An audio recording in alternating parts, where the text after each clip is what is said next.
Hey everyone, it's Ryan Parish back with another weekly sports update. Let's get you caught up on the action.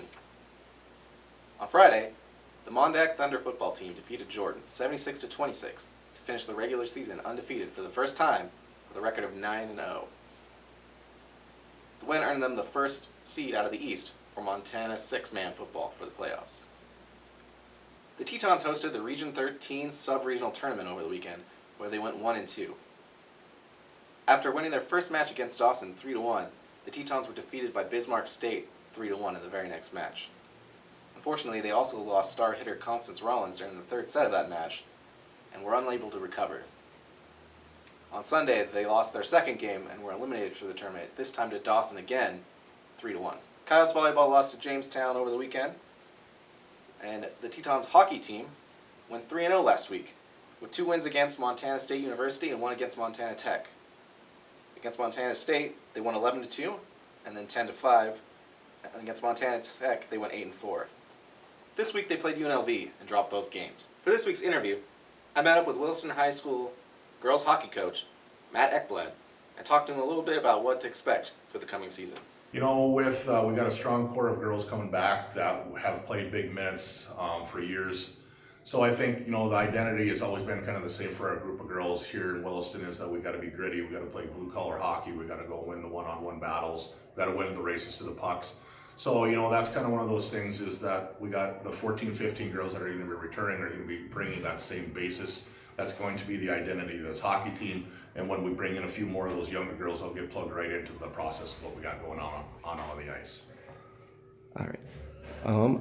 So what would you say some of the goals for the team this year are going to be? Obviously, you're always trying to make that state tournament. Do you have any other additional goals with that? Yeah, one of the big thing is winning those one-goal hockey games. And last year was kind of one of those deals that it's a process. Last year we kind of went through the same thing as losing a lot of those 4-3, 2-3, 2-1 hockey games, flipping the script and being on the winning side of those. There's probably going to be a big thing.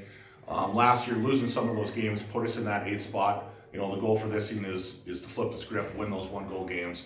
Somewhere being in the middle of the pack is more ideal when we can get to the state tournament. All right. And then once you get to the state tournament, what do you think you guys have to do to kind of finally get over that hump? Get over that hump, I think, was, again, just bringing our game to the next level. I spoke to you earlier about is to last season, I thought the girls played a really good state tournament. I didn't like the end result, but I liked the effort, like what we were doing on the ice. We continue to grow off of that. I think that'll give us a really good opportunity to get over the hump this year and win some games down in Grand Forks. All right, and then there's some important upcoming dates that you'd like maybe some of the fans to know about. You talked to me a little bit about a jamboree. Yep. We play the jamboree, which is an exhibition of games that we play every season. We're hosting it this year. That's Saturday, the 18th of November, against Minot, and Dickinson will be in town, so we'll be playing both of those teams. That day, I believe 12 o'clock and 3 o'clock are the game times that we're going to be playing at. And then we'll be following that Tuesday with the game in Dickinson as our first conference game. And now, here's some of the games coming up on the area. In football, Mondack will host their first round opponent, North Toole County, on Saturday at 2 p.m. in Grenora. The cross-country Class A and Class B state championships will be this weekend in Valley City. Members of the Coyotes, as well as the Williston Trinity Christian School Crusaders, will be competing in the event. Also on Saturday, the Williston High School swim and dive team will travel to Dickinson for a varsity invitational.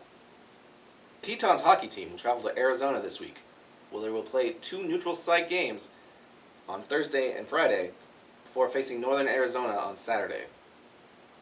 Thursday's game is against Utah State, while Friday's game will be against San Jose State University. On Monday, they'll travel to Boulder, Colorado to take on the University of Colorado. Finally, in high school volleyball, Williston Trinity will host their final home game of the season tonight against Ray. Also tonight, the Coyotes will host Turtle Mountain. Turtle Mountain has been the Coyotes' only victory so far this season, and they're hoping to get their second. Good luck, Coyotes. And that's it for this week in sports. Tune in next week for another weekly Roundup.